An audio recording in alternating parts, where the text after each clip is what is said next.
एक रात में 4 दिन का खाना। मीनाक्षी बहू, ये मोबाइल में तस्वीर देख रही हो? यही है मेरी हैदराबाद वाली जीजी।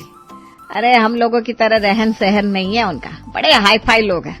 20 साल पहले दीदी हैदराबाद शिफ्ट हो गई थी, वहां जाकर ही उनके बच्चों ने पढ़ाई लिखाई की। इनका बेटा बेटी दोनों बड़ी बड़ी कंपनियों में नौकरी करते हैं और दामाद तो इंडिया में नहीं विदेश में है। क्या बात कर रही है माँ जी, हमारे विदेश में रहने वाले रिश्तेदार भी हैं, मुझे तो पता ही नहीं था। अरे तुझे कहाँ पता होगा, तेरी शादी में जीजी आई नहीं थी ना, उनके बच्चों की शादी में हम नहीं पहुंच पाए थे। लेकिन माँ जी ऐसा क्यों किया आपने? कम से कम शादी में तो आप लोगों को जाना चाहिए था। अरे बेटा क्या बताया, हैदराबाद यहाँ से दूर भी बहुत है ना, एरोप्लेन का टिकट कराने का तुम्हारे ससुर जी के पास पैसा नहीं था और ट्रेन में 3 दिन का सफर करके जाने की हमारे अंदर हिम्मत नहीं थी। हमारे बच्चे छोटे छोटे थे ना उस समय, मोन्टो का हाई स्कूल का एग्जाम था। बस परिस्थितियां कुछ ऐसी बनी कि हम चाह कर भी पहुंच नहीं पाए। जीजी से मिले भी बरसों बीत गए, लेकिन फिर भी जीजी के लिए प्यार मेरा आज भी वैसा का वैसा बना हुआ है। वो तो होना ही है माँ जी, अपने चाहे जितने भी दूर रहे, अपने परिवार के दिल से थोड़ी ना दूर हो सकते हैं। हाँ बहू, पता नहीं कब मिलना होगा। बस शुक्र है ये फेसबुक का, जो इसकी मेहरबानी से सबका हाल चाल फोटो सब दिखती रहती है, वरना इतने सालों में तो शक्ल तक भूल जाए इंसान। बहू मीनाक्षी को अब सास कमला अक्सर अपनी बड़ी जीजी की अमीरी और महानता के किस्से सुनाती, जिसे सुन सुनकर बेचारी मीनाक्षी के कान पक गए थे। एक दिन, अरे मीनाक्षी सुन तो जरा, याद है मैंने तुझे बताया था हैदराबाद में मेरी बड़ी जीजी रहती है। लो फिर से रिवीजन कराने के लिए बुला लिया। हाँ माँ जी याद है मुझे, हैदराबाद में आपकी दीदी रहती है, 20 साल पहले हैदराबाद चली गई थी, उनके 2 बच्चे हैं, सब बहुत हाई फाई पढ़े लिखे हैं, लाखों रुपए में पैसे कमाते हैं, सब सुन चुकी हूँ। और कोई नई बात हो तो बताइए ना। नालायक, खबरदार जो तूने उसके बारे में एक भी शब्द कहा। अरे जीजी क्या है, मेरी आधी माँ है समझ ले, बचपन में मुझे गोद में खिलाया उन्होंने। अरे माँ जी मैं कहाँ कुछ गलत बोल रही हूँ, मैं तो बस ये पूछ रही हूँ कि ऐसी क्या खास बात है जिसके लिए आपने मुझे ऐसे चिल्ला चिल्ला कर बुलाया। अरे बेटा मेरी खुशी का कोई ठिकाना नहीं है। भगवान, मुझे तो अभी भी यकीन नहीं हो रहा कि ये सब सपना है कि सच है। अरे तुझे पता है अभी फोन आया था। माँ जी आपका कौन बनेगा करोड़पति में जाने का नंबर तो नहीं लग गया? अब समझ में आया, तभी आप फोन सुनने के बाद ऐसी खुशी की मारे बावली हुई जा रही हैं। माँ जी अब आपको घर गृहस्थी के कामों की चिंता करने की कोई जरूरत नहीं है। आप तो बस सुबह से लेकर रात तक सिर्फ किताबें खोलकर उसमें अपना दिमाग खपाइए। मैं कह रही हूँ 10 करोड़ नासी 10-20 लाख तो जीत कर ले ही आइए। अरे हमारी गरीबी तो इतने में ही दूर हो जाएगी। अरे चुप कर नालायक, पैसों की भूखी रहा कर तू, किसी की पूरी बात सुननी नहीं है, अपना राग या लपना है। तेरी बातें सुनकर मेरी सारी खुशी हवा हो गई। अब तू जा यहाँ से, मैं तुझे कुछ नहीं बताने वाली। ऐसे क्यों कर रही हैं, बताइए ना। फिर क्या बात है, अब आप इतना उछल रही थी तो मुझे यही लगा कि शायद 10-20 लाख रुपए मिलने वाले हैं और इसीलिए इतनी खुशी से बावली हुई जा रही हैं आप। अरे तू 10 लाख का पीछा छोड़ ना, मेरी जिज्जी आ रही है। कौन सी जिज्जी, वो जबलपुर वाली? सत्यानाश, इतनी बार तुझे बताया मैंने जिज्जी के बारे में, लेकिन अभी भी तेरे दिमाग में नहीं बैठा। जबलपुर वाली नहीं, हैदराबाद वाली जिज्जी आ रही है। वैसे तेरी भी गलती नहीं है, तूने आज तक उन्हें देखा ही नहीं है तो याद कहाँ से रहेगा। अरे नहीं माँ जी मैं मजाक कर रही थी, मुझे सब याद है। अब आप प्लीज फिर से उनकी हिस्ट्री ज्योग्राफी बताने मत बैठ जाइएगा, मेरे पास रसोई में बहुत काम पड़ा है। आप शॉर्ट में बताइए क्या बात है, वरना मेरी सब्जी जल जाएगी। अरे मेरी जिज्जी आ रही है अपने पूरे परिवार के साथ। इतनी खुशी तो मुझे मेरे बहू के आने की भी नहीं हुई थी जितनी जिज्जी के आने की हो रही है। आपकी जीजी आ रही है? लेकिन माँ जी आप तो कहती थी मौसी जी अपने बड़े शहर हैदराबाद से बाहर कहीं जाती नहीं, खास करके हमारे छोटे से शहर में उनको रहने की आदत भी नहीं है। फिर हमारे छोटे शहर में ऐसे अचानक आने का प्रोग्राम कैसे बना लिया? क्या भाई, तेरे सीने पर सांप क्यों लौटने लगे मेरी जीजी का नाम सुन के? थोड़ा हाथ पैर हिलाकर घर का काम जो करना पड़ जाएगा। देखो मेरी बड़ी जीजी आए, उनके आने से पहले मुझे घर एकदम चाक चौबंद चाहिए, समझ रही है तू? पूरा दिन बैठकर मोबाइल में उंगलियां खींचते हुए तू मुझे नजर आई ना तो तेरी खैर नहीं है। चल पूरे घर को चमका दे। माना कि उनके स्टेटस का घर नहीं है हमारा, लेकिन फिर भी साफ सफाई तो मेंटेन रख ही सकते। तू अब जा, बातों में समय खराब मत कर, जीजी के आने की तैयारी कर ले जा। माँ जी लेकिन तैयारी कैसे होती है बताइए तो? सोने की थाल ऑर्डर करके मंगवा लूं, उस थाल में दीपक रख के आरती उतार लीजिएगा उनकी। किसी ने ठीक ही कहा है, बंदर क्या जाने अदरक का स्वाद। तेरे पूरे खानदान में कोई इस मुरादनगर से निकलकर बाहर गया है जो तुझे पता चलेगा कि बड़े शहर में रहने वाले लोगों की क्या लाइफस्टाइल होती है? अरे मेरी जीजी हैदराबाद की बहुत बड़ी हस्ती है। सोशल वर्क हो या कोई साहित्यिक कवि सम्मेलन हो, स्कूलों के चीफ गेस्ट बनने से लेकर हर क्षेत्र में झंडा गाड़ रखा है मेरी दीदी ने। क्या बात कर रही है माँ जी, मौसी जी इतनी बड़ी सेलिब्रिटी हैं क्या? लेकिन फिर भी आपको देखकर मुझे यकीन नहीं हो रहा कि आपकी बहन इतनी खास हो सकती है। कहाँ आप, कहाँ मौसी जी। हाँ, आपको तो गली का कुत्ता भी पहचानने से इनकार कर देता है। देखा है ना, आप जब भी साड़ी पहन के घर से बाहर निकलती है, कॉलोनी के कुत्ते आपको दौड़ा लेते हैं। हद हो गई है बहू, जब मुंह खोलेगी तब बकवास ही करेगी। मैं कहती हूँ तू तैयारी में लगेगी कि नहीं? हाँ माँ जी, मैंने कब इनकार किया। मैं सामान की लिस्ट बना देती हूँ, आप मंगवा दीजिए। और वैसे भी मैंने सुना है बड़े बड़े अमीर लोग हम लोगों की तरह ज्यादा पूरी पराठा नहीं खाते, वो तो बस सलाद और सूप ही लेते हैं। ये मेहमानों के घर आने पर पूरी पराठा, शाही पनीर खिलाना, ये सब हमारे जैसे मिडिल क्लास लोगों की सोच है। इसीलिए मैं सोच रही हूँ माँ जी, मौसी जी के आने की खुशी में ना मैं भी 2-3 तरह के बढ़िया अंग्रेजी स्टाइल के सलाद बनाना सीख लेती हूँ, और सूप भी। ज्यादा अंग्रेज बनकर मत दिखा, जो तुझे कहा है ना चुपचाप वही सब बना लेना। और सुन, मेहमानों के सामने नाक मत कटा देना। अरे जीवन भर में पहली बार मेरी जीजी आ रही है और तू ऐसी खातिरदारी करेगी उनकी, यह कच्चे खीरे और गाजर खिलाकर। माँ जी मुझे क्या है, मैं तो बना दूंगी मटर पनीर। लेकिन मैं तो जो कह रही थी ना, आपके फायदे के लिए कह रही थी। सास को गुस्से में अपनी तरफ घूरते देख बहू मीनाक्षी चुपचाप रसोई की तरफ निकल जाती है। अच्छी मुसीबत आ गई, सासू माँ की बहन को वीआईपी ट्रीटमेंट दो। मुझे समझ में नहीं आ रहा, वो हमारे घर माँ जी से मिलने आ रही है या फिर हमारे घर की साफ सफाई का इंस्पेक्शन करने। बड़े लोग हैं तो कौन सा 10 दिन रुकेंगे हमारे इस 3 कमरे के घर में? जरूर होटल में कमरा बुक कराया होगा। खैर, सासू माँ के आदेश को टालना तो संभव नहीं था, इसलिए बहू जोर शोर से मौसी जी के आने की तैयारी में लग जाती है। मौसी के आने वाले दिन। अरे मीनाक्षी, ये माधव कहाँ रह गया? इसे बोला था ना एयरपोर्ट से मौसी को लेकर आने के लिए। माँ जी मैंने सवेरे ही बता दिया था, अब आप ही बताइए, मैं घर के काम देखूं या आपके बेटे को हर आधे घंटे में याद दिलाऊं मौसी जी को लेने एयरपोर्ट जाना है? अरे हाँ भाई, याद है, बस निकल रहा हूँ मैं। माधव को मौसी जी को लेने के लिए गए हुए 1 घंटा हो गया था, लेकिन अभी तक ना मौसी जी घर आई थी ना माधव। तभी घर के बाहर टैक्सी रुकने की आवाज आती है। मीनाक्षी दौड़कर दरवाजे की ओर देखती है। माँ जी, दरवाजे पर टैक्सी आकर रुकी है, लेकिन माधव तो अपनी गाड़ी लेकर गए थे ना। अगर मौसी जी टैक्सी में आई है तो वो कहाँ रह गए? अरे निकम्मा है एक नंबर का, मुझे तो लगता है कि एयरपोर्ट पहुंच ही नहीं पाया होगा। बेचारी जीजी खुद ही टैक्सी लेकर आ गई। फिलहाल तो स्वागत कर जीजी का, मैं फोन लगाती हूँ माधव को। अरे भाई कमला, कैसे अनपढ़ टैक्सी वाले हैं तुम्हारे यहाँ? इसे ऑनलाइन बैंकिंग ट्रांसफर आता नहीं, कब से बहस किए जा रहा है। चल तो 560 रुपए दे दे, इसके मुंह पर मार कर दफा करो इसे।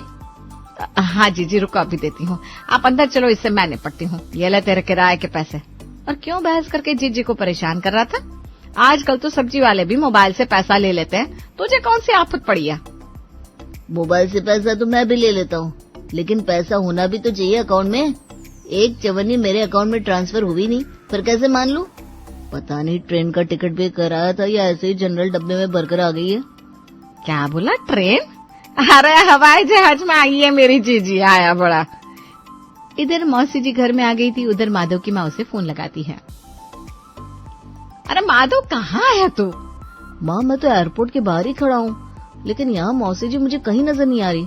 एक बार फोन करके जरा फ्लाइट का टाइम कंफर्म कर लो, कहीं कोई गलतफहमी तो नहीं हुई।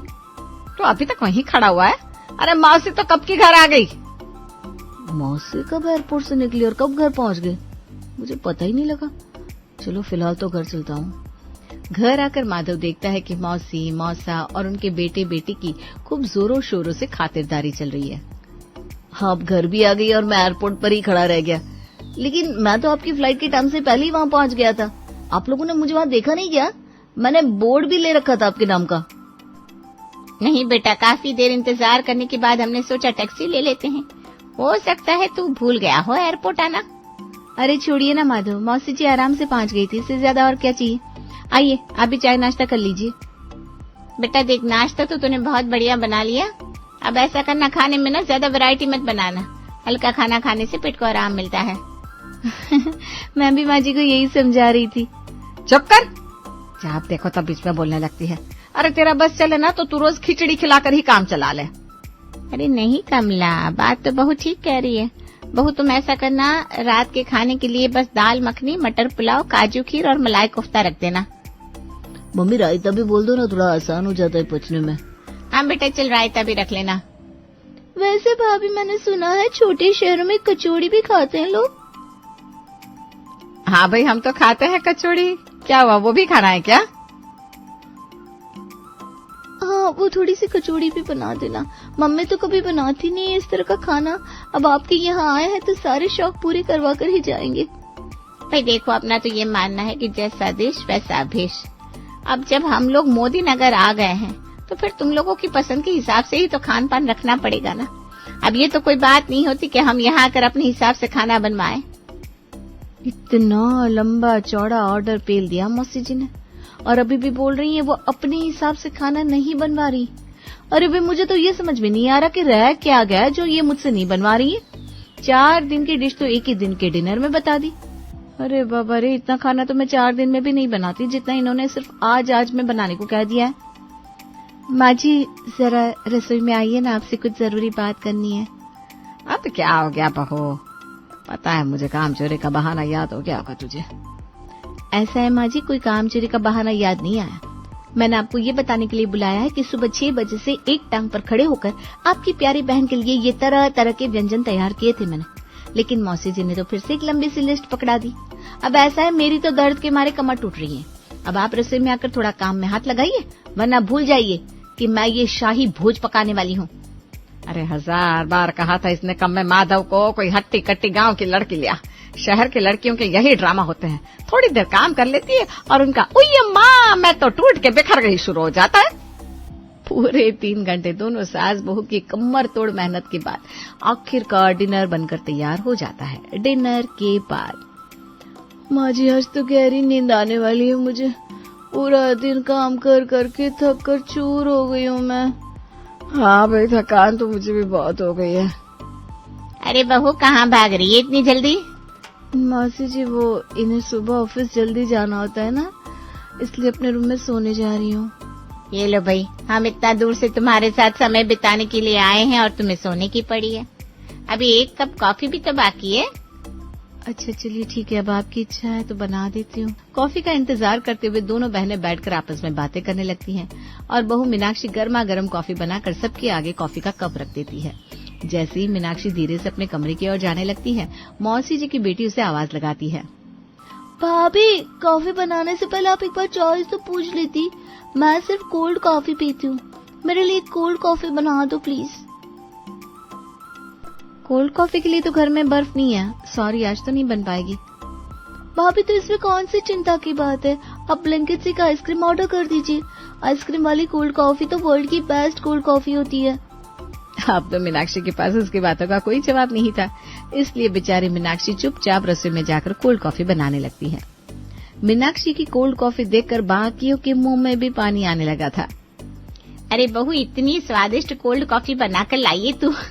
अब तो मेरा भी दिल फिसलने लगा तेरी कोल्ड कॉफी पर। ऐसा कर बेटा, हमारे लिए भी बना ला एक कोल्ड कॉफी। अरे यार, ये लोग क्या अकाल पीड़ित प्रदेश से आए हैं, एक के बाद एक खाने की फरमाइश करते जा रहे। अरे कल का सवेरा नहीं होगा क्या? जो खाना है कल सवेरे खा लेना। लेकिन नहीं, इन्हें तो रात के 12 बजे सारी फरमाइश पूरी करवानी है। माँ जी को मैं छोड़ूंगी नहीं, इनकी वजह से ये सब भुगतना पड़ रहा है मुझे। गुस्से में बड़बड़ाते हुए मीनाक्षी फिर से किचन में जाकर एक बार कोल्ड कॉफी बनाने में लग जाती है। अगले दिन सुबह, भगवान करे 1-2 दिन में ये लोग वापस चले जाएं। भाई इससे तो अच्छे हम छोटे शहर वाले हैं, कम से कम हम किसी और के घर जाकर ऐसी हफ्सियों वाली हरकत तो नहीं करते। अगला दिन एक नई खबर के साथ आया था और वो खबर ये थी कि आज मौसी जी का दामाद भी कमला के यहाँ आने वाला था। अरे माँ जी, इन लोगों ने खा खा कर मेरी हालत पस्त कर दी है, अब इनका दामाद भी आ जाएगा, पता नहीं क्या गत बनेगी मेरी। शाम होते होते मौसी जी का दामाद राजीव भी उनके घर पहुंच गया था और ये कहने की बात तो बिल्कुल भी नहीं है कि दामाद बाबू भी बिल्कुल अपनी सासू माँ के जैसे ही थे। घर पर आते ही उन्होंने भी बहाना बनाकर टैक्सी के पैसे माधव से मांगे और उसके बाद एक के बाद एक खाने की फरमाइश शुरू कर दी। माँ जी मैं बता रही हूँ, अगर 2 दिन से ज्यादा ये लोग हमारे घर रुके ना तो फिर आप नई बहू ढूंढ लेना, क्योंकि मुझसे इन लोगों की चाकरी नहीं होने वाली। अरे बहू कैसे बात कर रही है तू क्या चाह रही है? तेरी काम चोरी की वजह से अपनी बहन से रिश्ता तोड़ लूं मैं? नहीं नहीं माँ जी, मैंने कब कहा आप अपनी बहन से रिश्ता तोड़ लीजिए। मैं तो बस इतना कह रही हूँ कि आप अपने लिए नई बहू ढूंढ लीजिए, इतना तो कर लेंगी ना आप। एक तरफ बहू की धमकियां थी, दूसरी तरफ मौसी और उसके परिवार की कभी ना खत्म होने वाली फरमाइश। किसी को कोल्ड कॉफी चाहिए, किसी को आइसक्रीम, किसी को कुल्फी फालूदा, कोई शाही पनीर मांग रहा था तो कोई कढ़ाई पनीर। पूरा दिन घर में सिर्फ और सिर्फ खाने की बातें हो रही थी। मौसी के परिवार को यहाँ आए हुए पूरे 4 दिन हो गए थे और अभी भी वो लोग टस से मस होने का नाम नहीं ले रहे थे। मम्मी 4 दिन में 40 दिन का राशन चढ़ कर गए ये लोग। अरे कब तक चलेगा ये? अपने मौसी जी से पूछा कब तक जाने वाले ये लोग अपने बड़े शहर वापस? अरे बेटा किस मुंह से बताऊं तुझे, ये कोई बड़े शहर में नहीं रहते। इनका दामाद जिसे मैं बहुत हाई फाई समझती थी, मुंबई में टैक्सी ड्राइवर है और बेटा ये हैदराबाद में फैक्ट्री में मजदूरी करता है। ये सब देखने दिखाने की बातें हैं बेटा, कोई करोड़पति नहीं है ये लोग। बल्कि इतने सालों से किसी रिश्तेदार के यहाँ इसीलिए नहीं आते थे क्योंकि शर्मिंदगी के कारण किसी का सामना नहीं कर सकते थे। वो तो भला हो बिट्टू भैया का, जो उन्होंने समय रहते सारी असलियत मुझे बता दी। पिछले साल ये लोग उनके घर पहुंच गए थे और फिर 15 दिन तक ऐसे ही आतंक मचाया था। तो आपके कहने का मतलब क्या है? ये लोग यहाँ परमानेंट सेटल हो गए, अब कभी वापस लौट कर नहीं जाएंगे? बेटा इनकी हरकतें देखकर तो यही लग रहा है, ये लोग वापस जाने के इरादे से नहीं आए। तो ऐसा कर, घुमाने के बहाने से इन्हें गाड़ी में बिठा और रेलवे स्टेशन छोड़कर मौका देखकर वापस भाग जा।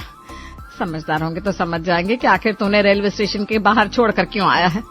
बस फिर क्या था, उपाय थोड़ा मुश्किल जरूर था, लेकिन माधव ने भी अब मौसी और उसके परिवार के भुक्खड़ लोगों से पीछा छुड़ाने का प्रण ले लिया था। इसलिए वो सबको घुमाने के बहाने गाड़ी में बिठाता है और रेलवे स्टेशन के बाहर छोड़कर वापस भाग आता है। और इस तरह मौसी के परिवार से कमला को छुटकारा मिल ही जाता है।